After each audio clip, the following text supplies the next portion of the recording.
നിങ്ങൾ ദുഃഖിതരാകും, എന്നാൽ നിങ്ങളുടെ ദുഃഖം സന്തോഷമായിട്ട് മാറും. യേശുനാഥൻ പറയുക. കഴിഞ്ഞ ദിവസങ്ങളിൽ സിസ്റ്റേൻ ചാപ്പലിന്റെ പുകകളിലേക്കായിരുന്നു നമ്മളെല്ലാവരും നോക്കിക്കൊണ്ടിരുന്നത്. ആദ്യത്തെ 2 ദിവസം പുതിയ മാർപ്പാപ്പയോടുള്ള പ്രാർത്ഥനയുമായിട്ട് നമ്മൾ കാത്തിരുന്നു, നോക്കിക്കൊണ്ടിരുന്നു. 2 ദിവസവും കറുത്ത പുകയാണ് വന്നുകൊണ്ടിരുന്നത്. 2-ാം ദിവസം അവസാനമായപ്പോൾ കർത്താവിൻ്റെ പദ്ധതി പ്രകാരം വെളുത്ത പുക ആകാശത്തേക്ക് ഉയർന്നു. അങ്ങനെ ലിയോ 14 മാർപ്പാപ്പ നമുക്ക് ലഭിക്കുകയും ചെയ്തു. ഇതുപോലെ തന്നെയാണ് നമ്മുടെയൊക്കെ ജീവിതം. ആദ്യത്തെ ദിനങ്ങൾ കറുത്ത പുകകളായിരിക്കും, എന്നാൽ കർത്താവിൻ്റെ പദ്ധതികൾ നമ്മുടെ ജീവിതത്തിൽ വരുമ്പോൾ വെളുത്ത പുകകളായിട്ട് മാറും നമ്മുടെയൊക്കെ കാര്യം. നമ്മൾ പലപ്പോഴും പ്രാർത്ഥിക്കുമ്പോൾ അല്ലെങ്കിൽ എന്തെങ്കിലുമൊക്കെ കാര്യങ്ങൾക്ക് വേണ്ടി നമ്മൾ ഇറങ്ങിത്തിരിക്കുമ്പോൾ ചിലപ്പോൾ വീണുപോയി എന്ന് വരാം, അല്ലെങ്കിൽ കിട്ടിയില്ലെന്ന് വരാം. IELTS ചെയ്തതാകാം, ആദ്യത്തെ 2-3 തവണ തോറ്റെന്ന് വരും. അത് വിചാരിച്ച് ജീവിതം അവസാനിപ്പിക്കുക എന്നുള്ളതല്ല. നമ്മുടെയൊക്കെ ചിന്ത അങ്ങനെയാണ്.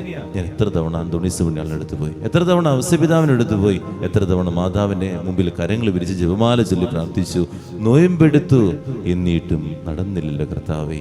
ഞാൻ നല്ലൊരു ഭർത്താവിന് വേണ്ടിയല്ലേ, ഒരു ഭാര്യയ്ക്ക് വേണ്ടിയല്ലേ ഞാൻ ആഗ്രഹിച്ചത്, എന്നിട്ടും എൻ്റെ ജീവിതത്തിൽ ഇങ്ങനെ ആയിപ്പോയില്ലേ. എൻ്റെ മകന് വേണ്ടി, മകൾക്ക് വേണ്ടി ഞാൻ കുറേയേറെ പ്രാർത്ഥിച്ചില്ലേ, കറുത്ത പുകകളായി പോയല്ലോ കർത്താവ് എന്ന് പലപ്പോഴും നമ്മൾ കരയാറുണ്ട്. എന്നാൽ ഈ കറുത്ത പുകയ്ക്ക് അപ്പുറമായിട്ടൊരു വെളുത്ത പുകയുണ്ട്. പരിശുദ്ധാത്മാവ് കടന്ന് നിന്റെ ഹൃദയത്തെ സന്തോഷം നൽകുമെന്നുള്ളതാണ്. ഇതിനൊക്കെ അതിജീവിക്കാൻ നിനക്ക് മനസ്സുണ്ടോ എന്നുള്ളതാണ്.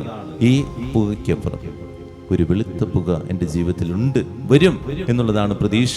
അപ്പോഴാണ് അത്രയും നേരം ആ പുകക്കോളിൽ നോക്കി നിന്നപ്പോൾ നമുക്കൊക്കെ വിഷമമായിരുന്നു, വരുന്നില്ലല്ലോ എന്നുള്ള. ഇതുപോലെ തന്നെ നമ്മുടെ ജീവിതത്തിലേക്ക് നോക്കി മറ്റുള്ളവരും ഇതുപോലെ കളിയാക്കും. ഇത്രയൊക്കെ പ്രാർത്ഥിച്ചിട്ട്, ഇത്രയൊക്കെ നീ ജീവിച്ചിട്ട് നിനക്ക് സഹനം മാത്രമുള്ളല്ലോ എന്ന് പലപ്പോഴും ചിന്തിക്കും. പക്ഷേ ഓർക്കുക, നിന്റെ ജീവിതത്തിനെയും കർത്താവ് വെളുത്ത പുകൾ നൽകും. അതാണ് നമ്മൾ പ്രതീക്ഷ വയ്ക്കേണ്ടത്. ഈ രോഗാവസ്ഥകളും കടന്നുപോകും, ഈ വേദനകളും കടന്നുപോകും. എൻ്റെ കുടുംബത്തിലും സമാധാനമുണ്ട്. ആ പ്രതീക്ഷയോടെ കാത്തിരിക്കാൻ നിനക്ക് മനസ്സുണ്ടോ എന്നുള്ളതാണ്. കർത്താവിനെ ചേർത്ത് പിടിച്ച് പ്രതീക്ഷയോടെ കാത്തിരിക്കാനാണ് ഇന്ന് സുവിശേഷം നമ്മളോട് പറയാം. അതുകൊണ്ട് പ്രതീക്ഷകൾ ഒരിക്കലും കളയാതിരിക്കാം. വെളുത്ത പുക കർത്താവ് നമുക്ക് തരുന്നതാണ്. പ്രാർത്ഥിക്കാം, ധ്യാനിക്കാം.